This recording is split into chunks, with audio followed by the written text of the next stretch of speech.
কিছু ওষুধ ছিল যে 2 দিন দিছে, ইঞ্জেকশন দেওয়ার পরে ওটা অর্ডার আবার সাপ্লাই আসেনি। আমি বাইরে থেকে কিনে নিয়ে এসেছি, হয়তো আজকে সাপ্লাই হয়েছে, আজকে দিতে পারে। শ্বাসকষ্টের অবস্থা খারাপ, আমি আজ 3 দিন হয়ে এখানে ভর্তি আছি।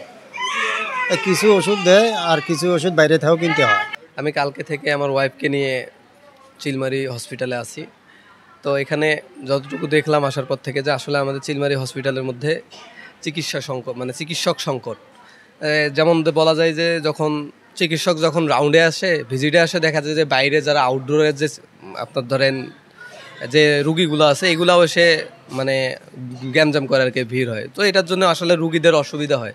আমাদের চিলমারি উপজেলা একটা অবহেলিত উপজেলা। আমাদের এই চিলমারি উপজেলাতে প্রায় লক্ষাধিক লোকের বসবাস, কিন্তু আমরা এই চিলমারি উপজেলাবাসী আমরা স্বাস্থ্য সেবা থেকে, চিকিৎসা থেকে অনেকটা পিছিয়ে পড়ে আছি।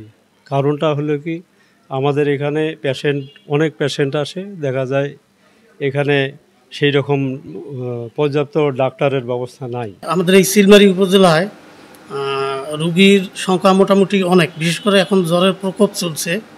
অনেক রুগী, প্রায় 80% মানুষের কমপ্লেন হচ্ছে যে জ্বর, মাথা ব্যথা, সর্দি, কাশি।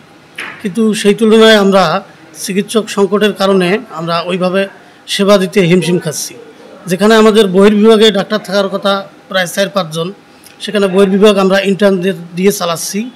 আমরা দেখা যাচ্ছে যে এমার্জেন্সির বসেও আমরা বহির্বিভাগের সেবা দিতে বাধ্য হচ্ছি, কারণ আমাদের চিকিৎসক সংকট। মোটামুটি এখন এই পর্যায়ে আমাদের এখানে 4 জন আছে শুধুমাত্র মেডিকেল অফিসার, আর ইউএসএনএফপিও স্যার আছেন, আর এসএসসিএমও অর্থাৎ sub assistant community medical officer, আমি একা একজন আছি। যার কারণে আমরা প্রতিনিয়ত প্রায় 150 থেকে 200 জন বহির্বিভাগের রুগী আসে আমাদের এখানে, কিন্তু আমরা চিকিৎসক সংকটের কারণে সেবা দিতে হিমশিম খাচ্ছি। আসলে আপনাদের যেটা কোশ্চেন যে আমাদের অত্র হসপিটালে ডাক্তার সংকট বা অন্যান্য যে জনবল আছে তাদের সংকট কেন, এটা আসলে শুধু আমাদের অত্র হসপিটালের সমস্যা না, এটা বাংলাদেশের যে প্রত্যন্ত অঞ্চলের যে উপজেলাগুলো আছে তাদের ম্যাক্সিমাম উপজেলাতেই আমার জানা মতে জনবল সংকট রয়েছে, ডাক্তার সংকট রয়েছে। এছাড়া অন্যান্য যে পরিচ্ছন্নতা কর্মী বা অন্যান্য স্টাফ যারা আছে তাদের সংকট রয়েছে। এই সংকটগুলোর ব্যাপারে আমরা আমাদের কর্তৃপক্ষ বরাবর চিঠি দিয়েছি, তারাও তাদের ব্যবস্থা নিচ্ছে।